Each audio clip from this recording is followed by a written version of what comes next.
Thanks everyone for coming today. My name is Darren DeMonsi. I'm the Director of Development for Pacific Clinics.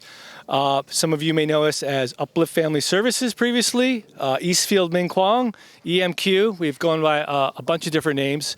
But the one thing that has been consistent through our history that goes back to 1867 is our care for the most vulnerable in our communities, the children and families that so desperately need our help. For housing, for mental health issues, and this arch and the renovation of it is a symbol of what we have been doing for over 150 years. So over the last year, myself with a small but very dedicated group of donors has really taken on the project to renovate this arch, which dates back to the 1930s, to find a replica sign that matches the original, and to also renovate this whole area and put in a plaque that recognizes the significant history of this arch to not only our agency in Los Gatos, but the wider Silicon Valley and Chinese American community in the Bay Area. This arch renovation would not have been possible without the work of three very, very special women that I've worked with over the past year. And their names are Elena Wong Viskovich, Janet Chang, and last but not least, Jerry Wong. They were able not only to give me the vision and the guidance I needed to realize this project, but to also leverage the donors and the connections they had in the community to raise almost $25,000 to get this done. There were some other people that were very instrumental and some companies that I want to recognize now. JMJ Construction actually undertook the delicate process of renovating and reinforcing the arch, putting in new brackets, doing the termite control. They did everything, the benches and everything. A very special worker that I was able to contact actually made this sign from scratch and used a couple of historic photos that we had to match the sign almost exactly to the historic photos that we had. And that company is Signs by Van, based out of Salinas. They were wonderful to work with. I can't say enough about the work that they did, and this project wouldn't be nearly as special without that special sign. Yamagami Garden Center donated a number of the plants that you see around here that hopefully will fill in when we get some rain. And I would like to also thank the town of Los Gatos, Mayor Rob Rennie, Vice Mayor Risto, and Councilmember Sayok for their support for this project and for showing up here today to honor this very important occasion. Last but not least, I would like to say thank you to all the donors that showed up today that donated to this project. It would not have happened without you. We used your money as well as we could to recreate this special place, the special garden that we hope will be here for another 150 years to highlight the really important history that this has for our area. So without further ado, I'd like to hand this over to Don Taylor, our Executive Director.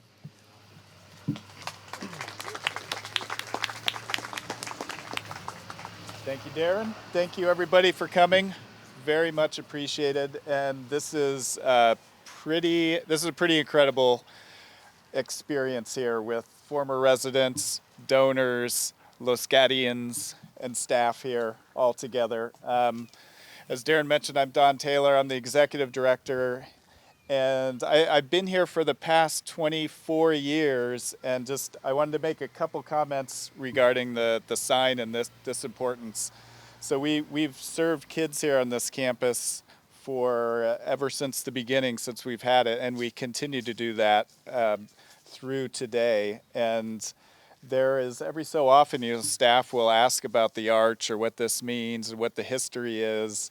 And some of you have known it wasn't in a place where we were able to really even go visit it because of how old it was. And to be able to do this, renovate, support our history means a whole heck of a lot. And to consider the history right now of what this campus means and what it means to this community in Los Gatos is is it's a big deal, especially as us as an agency, who is now, as of last week, Pacific Clinics is our name. As we continue to expand and grow and serve families and kids and now adults, to understand where we came from in this history means quite a bit. So thank you again. And without further ado, I want to introduce you to our Mayor of Los Gatos, Mayor Rennie. I get close to both here, I guess. Thank you very much. I should again introduce the council members with us. Vice Mayor Maria Risto, Council Member Mariko Sayak,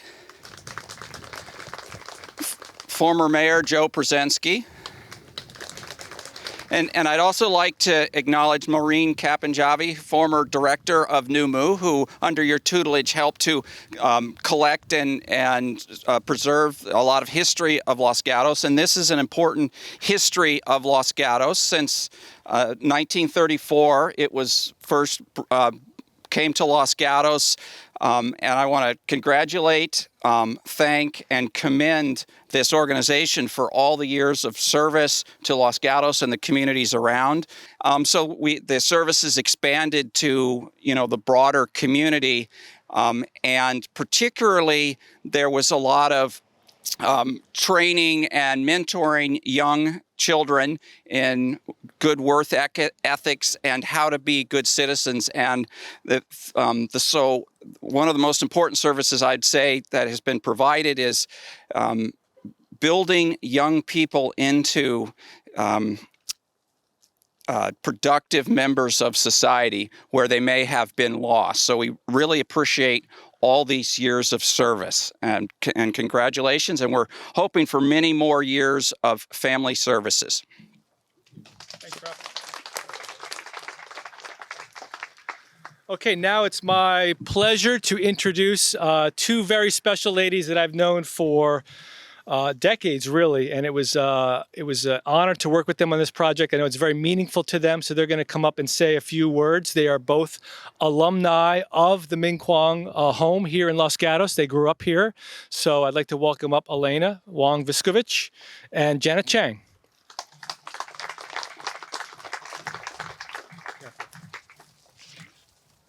Now that I'm retired, I have a captive audience, so I'm going to say my 6 or 7 minutes worth of wisdom. But do you want me to hold that while you read that? Okay.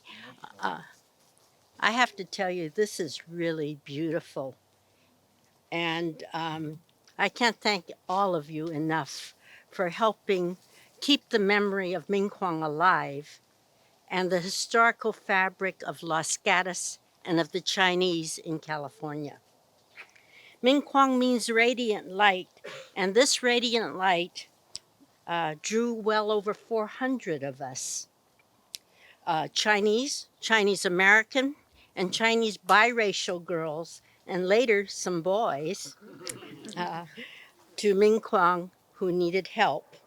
There were 3 Ming Quong homes, and I'm telling a little history because I think people forget that for some of us, we lived in more than one Ming Quong home. But the first Ming Quong home was opened in 1925 on the Mills campus in Oakland for school-age girls. It was closed in 1935 when the second Ming Quong opened near Oakland Chinatown because they wanted the girls to know more about the Chinese culture and to kind of remember the language. And then in 1937, here in Los Gatos, this home was established to take care of the younger girls, preschool to 6th grade. In the main building behind us, there is a ledger that registers each one of us that have lived here and tells the reason why we were placed here. And Janet doesn't have a number because she came after the register wasn't here anymore. But I'm number 383. Dale is in the 300s. And I wanted to tell you a story about one girl who lived in all three places. Her daughter is here with us. And, quote, the ledger says, number 104, 1933 to 1945, placed by father, mother deceased, end quote. She was Chinese American, 5 years old, and was placed in the first Ming Quong on the Mills campus. She had respiratory problems, so the missionaries took her to a warmer climate, the rented Sunshine Cottage that is at 156 Loma Alta Avenue to recuperate. When Los Gatos opened here in around 1936, 1937, she was moved here and then on to Oakland for junior and senior high school. In Oakland, the missionaries had a practice of placing the girls into jobs like a nanny or a housekeeper in a private home at the age 16. Well, her placement didn't work out and she returned to Ming Quong in Oakland, and this time on the second campus. And there she completed her senior year early in January 1945. She graduated the top 15% of her class, and she was accepted at the University of Southern California, but decided to marry. Remember, this is during the Depression and through World War II. Among her accomplishments are, which we feel are important, is her family. She and her husband raised 2 children, and they took great pride in 3 grandchildren and 2 great-grandchildren. She spent 36 years as civil service employee with the Navy and worked from a clerk to a supervisor of many to a budget analyst. At 58, she retires to pursue a college career, AA degree, BA degree, and then a master's in science in counseling. She is one but of many who entered Ming Quong perhaps afraid and uncertain about the future, offered shelter, security, nurturing, and instilled Christian values, and later faced adulthood with courage and dedication to become better parents, contributing members of our professions and the community. I can relate to this experience because 20 years later from her entrance, I arrived at Ming Quong in 1953 with little to nothing at the age 11. I was malnourished, unkept, and truly an ugly duckling because I had 2 rows of teeth, my baby teeth and my permanent teeth coming in. My only saving attributes that I had was the missionaries read, extremely bright, probably precocious too. Today, my Ming Quong sisters and I stand tall and proud, bamboo women, bending when the wind blows, but never breaking, having faced adversity with resilience and grace because of Ming Quong. Unfortunately, Google and the news media have printed misinformation about Ming Quong. Let me just give you 4 examples. A rescue home for prostitutes, an orphanage for young sex slaves. All the girls that stayed at the home had either been given up for adoption or had been abandoned babies. Ming Quong provided safety and education for Chinese girls trapped in slavery and prostitution. This is misinformation, not disinformation, misinformation, hurtful, destructive, and demeaning. This is not us, nor is it Ming Quong. It has severely been confused by the noble work of Donna Dean and Cameron and the San Francisco Mission Home to rescue victims of human trafficking in 1874 to the early 1900s, with the story of the Ming Quong homes 51 years later, beginning in 1925 through the 1980s, a refuge with Chinese children of Chinese descent who had parents that were divorced, dysfunctional families, or parent in violent marriages were orphans or half orphans without supervision, non acceptance of a step parent, emergency refugee status, as well as mental and physical health issues. We are indebted to Pacific Clinics and especially to Darren DeMonsi and Lisa. Where are you? Lisa, you too, Lisa Aguera, who heard our story and helped us correct the story of the Ming Quong homes. On behalf of the Ming Quong alumni, I ask you to join us in our endeavor to right the wrong. We have contributed to this restoration because Ming Quong has a very special place in our hearts.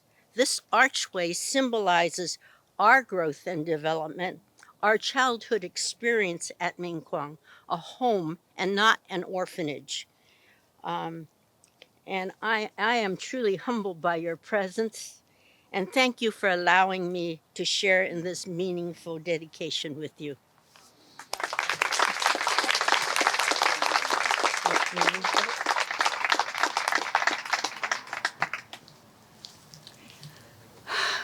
Good afternoon. It's a little different practicing in my bedroom than reading here. Okay. Good afternoon. Unfortunately, our Deje, or Big Sister in Cantonese, is Nona Mock Wyman, is unable to attend this event. However, she has written an haiku poem for this auspicious rededication of the Ming Quong Archway. It is my pleasure and honor to share her poem. In my era, I was the youngest child to enter the Ming Quong home, and now I'm the oldest. As in my first book, Chopstick Childhood, I recall standing under the old Ming Quong archway and being in awe of the height and breadth of such a structure. With the vastness of the blue skies and the birds flying overhead, it gave me strength to overcome leaving my mother. This was my new home, the Ming Quong home, with the majestic archway, my shelter, my haven. And now today it stands anew. For today I compose this haiku. Congrats, all donors. Rededicated, Ming Quong is radiant light shines on. We'll be thinking of you all. Love and gratitude, Nona.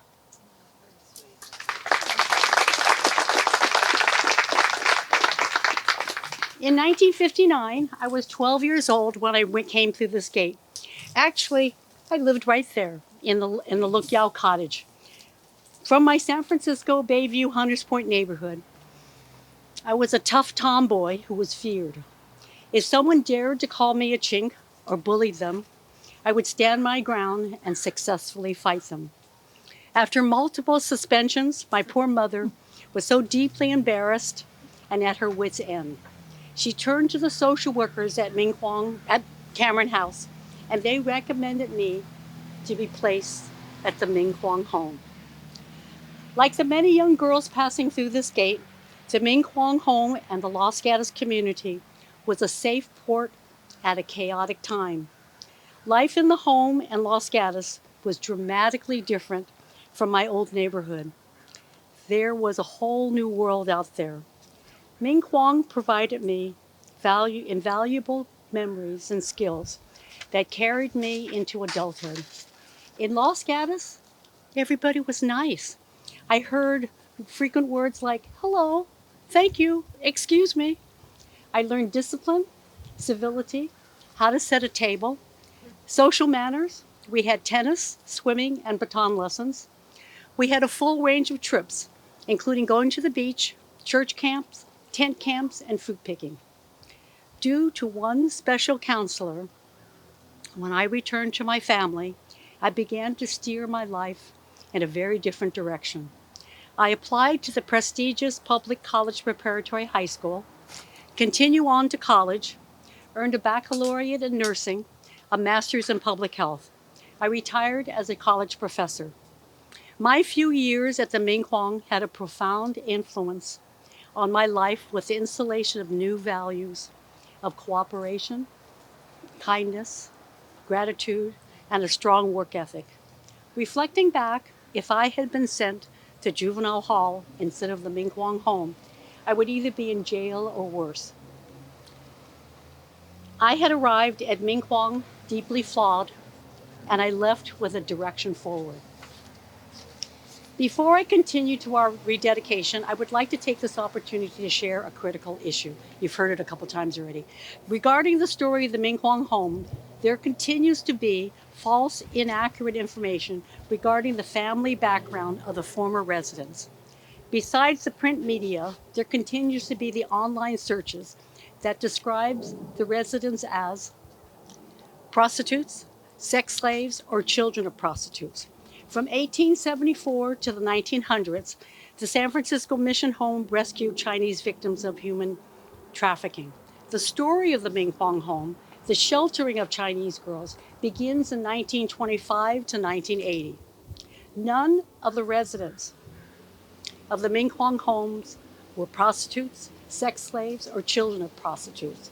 This massive inaccuracy requires correcting, not just for ourselves, but for our families and for the historical integrity of the Ming Quong homes.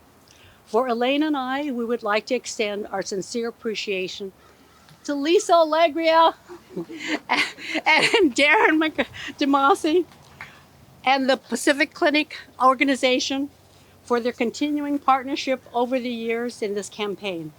Please join the Ming Quong home in our campaign to educate and correct these falsehoods. Gotta turn the page. Okay, 1 year ago, this project was initiated. The Ming Quong archway was infested with termites and needed reinforcement and stabilization. This arch served as a symbol of hope for many Chinese young girls needing a safe shelter. In addition, this arch has historical significance. Dating back to 1936, this arch is one of the only remaining structures from the original Ming Quong home. 1 year ago today, this arch lost its sign and appeared sadly neglected. Under Darren's coordination, we now have an impressive gate in this elegant setting. In fact, the day when Darren saw the sign up, he shared, "In my wildest dreams, I didn't think it would look this good." This arch is meaningful to all of us, to each of us, and for the Chinese community. It represented a time when social services did not serve Chinese children. It is also significant for the town of Los Gatos, as the schools, organizations, and neighbors welcomed and cared for us in multiple ways. The town literally wrapped their arms around us. This arch will stand as a link to our past, and our stories will continue. In closing, today, together, we are here to rededicate this grand arch in this lovely setting and with the bronze plaque describing our beacon of hope and honoring the generous donors. Donors, thank you, especially for furthering inclusivity and diversity. Today, with much love, gratitude, and appreciation.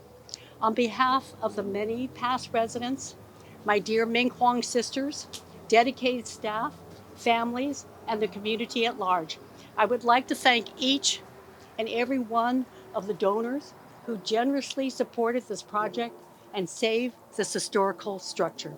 Without your open-hearted kindness, this project could never have been completed. Thank you, thank you, thank you.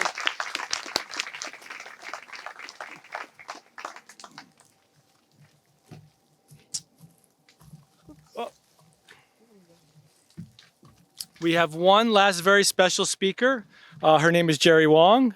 She is the co-founder of the Chinese Historical and Cultural Project. Sorry, I always get that mixed up, so I wanted to make sure I got it exactly right. I will tell you that without Jerry's help, without Jerry's advocacy, this project would not be successful and be where it is today. So I'm extremely grateful to Jerry and all of her contacts. So many of you are here today for supporting this project. And Jerry, it's been a pleasure working with you. So come on up and say a few words. I don't need a microphone. I'm a big boy. Jerry, if you could just talk in this for the camera. I think it's too tall. Okay, I can lower it. Okay.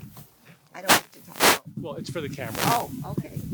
There you go. It gives me tremendous pleasure. I mean, I'm so pleased that this came to fruition because I didn't live here at Ming Quong, but my mother was what we called the oldest Ming Quong alumni that used to come to their reunions. She was abandoned at 2 years old because her mother couldn't take care of her and her sister. So this was back way before any of you were here. In 1910, she was brought into the home in San Francisco by the missionary Donaldina Cameron, and she lived there until she graduated from high school. She lived there in San Francisco. She lived in Oakland. She was not a prostitute or a prostitute's child. She was just a product of a family that couldn't take care of her anymore. So as I grew up, I always knew that all of my aunties were her fellow classmates that she lived with. But I didn't know anything about the Ming Quong home until I moved to San Jose. I used to come and visit here because she knew the teachers. Many of the orphans that grew up in the Ming Quong came back to teach the young girls. So my history with Ming Quong is that I came here visiting with my mother, and every Christmas my dad, who had a department store in San Jose downtown, we would bring toys to the girls. And I was part of the girls. I mean, I liked being among the girls, and they seemed happy to be in this wonderful atmosphere. So it gave me great pleasure to hear from Elena and Darren that we wanted to remember the Ming Quong home and the people who lived here. So thanks to all of you donors who came, all of you interested people. Thank you to Los Gatos for remembering the history, because history is so important to us. So thank you again. All right, so on the count of 3, 2, 1, we'll cut, okay? Ready? 3, 2,